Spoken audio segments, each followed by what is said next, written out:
की नींद उड़ाने वाले राफेल अब भारतीय वायुसेना का हिस्सा है।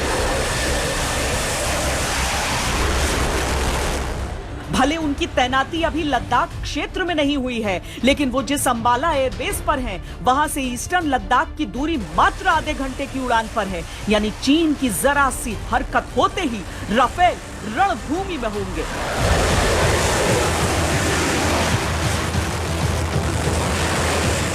राफेल आने से चीन और पाकिस्तान की नींद हराम हो जाएगी, क्योंकि इसमें मिसाइल सिस्टम जो मिका मिसाइल है, मिटियोर, स्कैल्प, हैमर, और सबसे बड़ी बात है इसमें ब्रह्मोस लोड हो सकता है और भी न्यूक्लियर वेपन्स लोड हो सकते हैं। ये अनोखा है, इसकी उपलब्धि है। तो ये जो डेटरेंस का इस्तेमाल होगा राफेल के रूप में, और ये दुश्मन को डरा के रखेगा, मत मुंह खोलो नहीं तो राफेल आ जाएगा।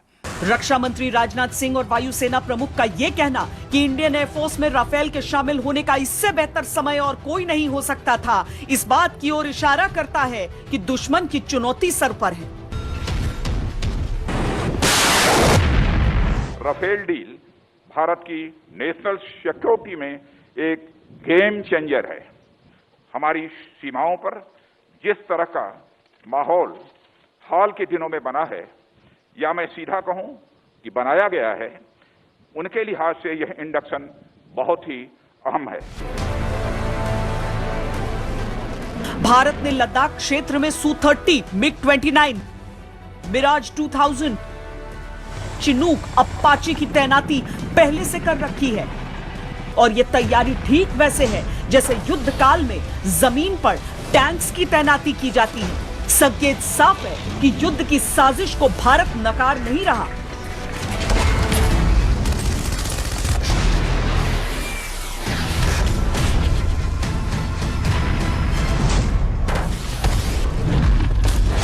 भारत को यह तैयारी इसीलिए करनी पड़ी क्योंकि चीन ने एलएसी पर लगे इलाकों में सैन्य ठिकानों के साथ साथ एयरफोर्स की ताकत जुटाना शुरू कर दिया था।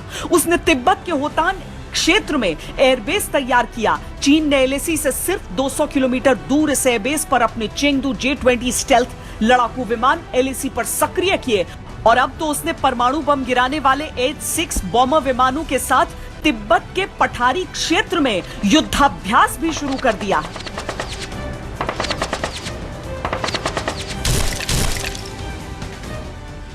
ये जो टैक्टिकल न्यूक्लियर वेपन्स हैं, इसके ऊपर चीन का ज्यादा कंसंट्रेशन है, उसको वो ज्यादा बढ़ा रहा है, और ये टैक्टिकल बैटलफील्ड में इस्तेमाल होते हैं ये वेपन। भी देश जो न्यूक्लियर पावर है वो उसको एक डेटरेंस के तौर पर डेवलप करते हैं, उसकी अपनी इन्वेंट्री को बढ़ाते हैं। चीन ने लद्दाख से लेकर अरुणाचल प्रदेश तक एलएसी पर बनाए ठिकानों पर J-11, J-7 ड्रोन विमानों की बड़े पैमाने पर तैनाती की है। सिक्किम अरुणाचल के पास एलएसी पर बनाए एयरबेस पर उसने H-7 बम वर्षक विमान के साथ एवैक्स और ड्रोन सिस्टम्स को लगा रखा है। इतने विशाल पैमाने पर तैयारी सिर्फ गीदड़ भभकी नहीं हो सकती, और अगर यह कोई चीनी चाल हो दबाव बनाने की, तब भी भारत उसको लेकर जरा भी ढील देने को तैयार नहीं। बहुत महत्व है, जो चोटी पकड़ेगा जीत उसी की है, क्योंकि एक बार किसी ने चोटी पकड़ ली तो उसको डिसलोज करना मुश्किल है। मगर चीन बाद में नहीं आएगा, वो ये ट्राई करता रहेगा। भारत की फौज चौकन्नी है, बिल्कुल काबिल है। अगर चीन ट्राई करेगा तो रूल ऑफ एंगेजमेंट चेंज हो गए हैं, भारत फायर करेगा, और चीन को यह समझ आ गया है कि अब वो पुराना भारत नहीं है।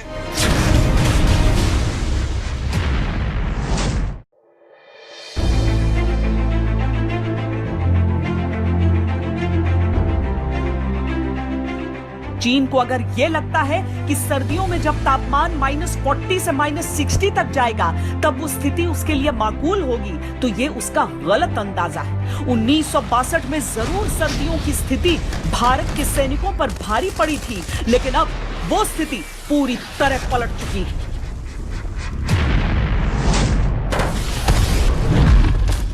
अभी तो हम इसको ऐसा जवाब दे सकता है, उसको याद भी नहीं करेगा। अभी हमारे पास इतना हथियार है, हम डरने में क्या है, कोई डर नहीं सकता है। अभी हमारे पास उसको अंग भी नहीं उठा सकेगा। भारत अपनी मातृभूमि के इंच इंच की रक्षा के लिए प्रतिबद्ध है। उसके लिए हर मौसम से टकराना उनका स्वभाव है। जनरल ने हालात का बार-बार जायजा ले लिया है। भारत ने सर्दियों में मोर्चे पर डटे रहने और जवाब देने के लिहाज से जरूरी टेंट्स, जूते, रसद और जवानों की संख्या का काम भी पूरा कर लिया है।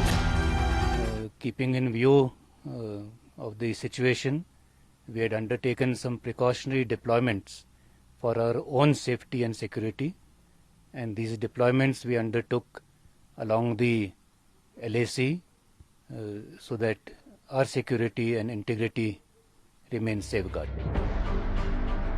खबरों के अनुसार चीन ने भी सर्दियों की तैयारी की है, परमानेंट स्ट्रक्चर बना लिए हैं, लेकिन एक बात की कमी है जो शायद ही कभी पूरी हो, और वो है हौसला, जिसको लेकर भारतीय जवानों से उसका कोई मुकाबला ही नहीं। खबरें उठने लगी हैं कि चीनी सैनिक भयंकर सर्दियों में भारतीय जवानों से टकराने की आशंका से ही घबराने लगे हैं।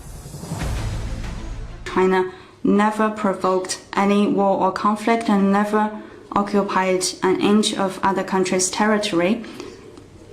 China border troops always strictly abide by the LAC and never cross the line.